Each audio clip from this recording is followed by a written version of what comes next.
श्री स्वामी समर्थ. आजच्या व्हिडिओमध्ये आपण सकारात्मक विचारांचे सामर्थ्य काय आहे हे पाहणार आहोत. ते समजून घेण्यासाठी काही उदाहरणंही पाहणार आहोत. व्हिडिओ शेवटपर्यंत नक्की पहा. आपलं संपूर्ण आयुष्य हे आपण कसा विचार करतो यावर सर्वस्वी अवलंबून आहे. मनात दररोज 24 तासात 60,000 विचार येतात. यातील 60 ते 70% विचार हे नकारात्मक असतात. दर 15 ते 20 सेकंदाला नवीन विचार हे चक्र अव्याहतपणे चालू असतं.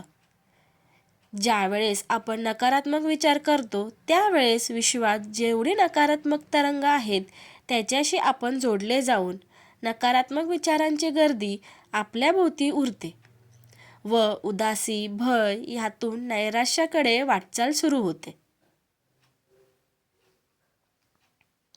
रेडिओ किंवा वाहिन्या ज्या ब्रँडवर आपण लावतो तेच प्रक्षेपण लगेच चालू होते. म्हणून नकारात्मक विचारांना सकारात्मक करणे गरजेचे असते. सकारात्मक विचार आपली शक्ती, आत्मविश्वास, मनोबल वाढवतात. तर नकारात्मक विचारांना सकारात्मक करणे म्हणजेच मनाशी युद्ध करणे होय. यालाच तुकाराम महाराज म्हणतात, रात्रंदिना आम्हा युद्धाचा प्रसंग. थॉमस अल्वा एडिसनने 999 प्रयोग केले. 1000व्या प्रयोगाच्या वेळेला विजेचा दिवा लागला. थॉमसला ज्यावेळी पत्रकारांनी मुलाखतीत विचारलं, थॉमस 999 प्रमाणे फसले याबाबत तुला काय वाटते? थॉमस म्हणाले, 999 प्रयोग फसले असे म्हणू नका. 999 वेळा मी हे सिद्ध केलं. या मार्गाने विजेचा दिवा लागू शकत नाही. ह्याला म्हणतात सकारात्मक दृष्टिकोन. नेपोलियन समुद्रकिनाऱ्यावर सैन्यासमोर जहाजातून उतरताना पाय चिखलावर घसरून छातीवर आडवाच पडला. छाती चिखलाने माखली तेव्हा अंधश्रद्धाळू सैनिकांना वाटलं आपला सेनापती आडवा झाला म्हणजे आज आपला पराभव होणार, आपले मुंडके उडणार. सैनिक भयभीत झाले व नेपोलियनने ही बाब हेरली. तो उठताना छातीत झटकत म्हणाला, मित्रांनो, आजचे युद्ध आपणच जिंकणार. जिथे जिथे आपण जाऊ तिथे तिथे आज आपला विजय होणार.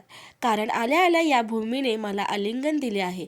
मी तुझी आहे, मी तुझी आहे.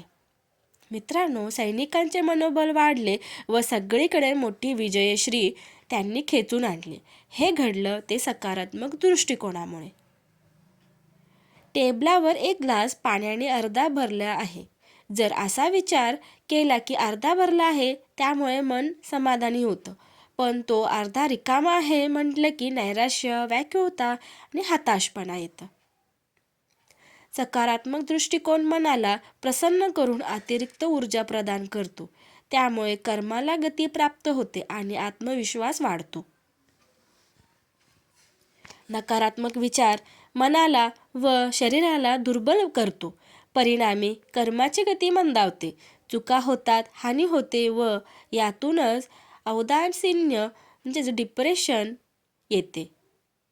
गौतम बुद्धांजवळ एक शिष्य धापा टाकत आला व म्हणाला, भगवान, मला गावकऱ्यांनी शिव्या दिल्या.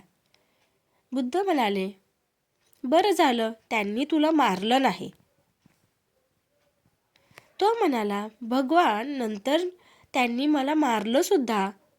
भगवान म्हणाले, या मारामुळे तुला काही जखम झाली का?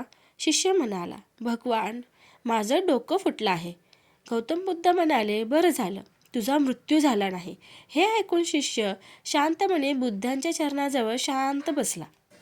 बुद्धांना हेच सांगायचे होते की जी घटना घडली त्यापेक्षा वाईट घटना घडू शकली असती, पण ती घडली नाही. यामुळे समाधानी राहा.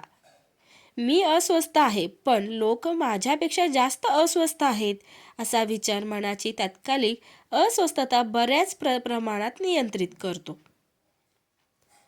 माजी राष्ट्रपती अब्दुल कलामांना नौदलात भरती होता न आल्यामुळे पुढे ते शास्त्रज्ञ व देशाचे राष्ट्रपती झाले.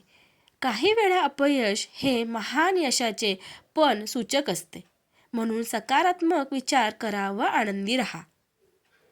सकारात्मक विचारसरणीमुळे तुम्ही जीवनातील आव्हानांना अधिक प्रभावीपणे सामोरे जाऊ शकता. तुमचे मन शांत ठेवू शकता आणि एक परिपूर्ण व आनंदी जीवन जगू शकता.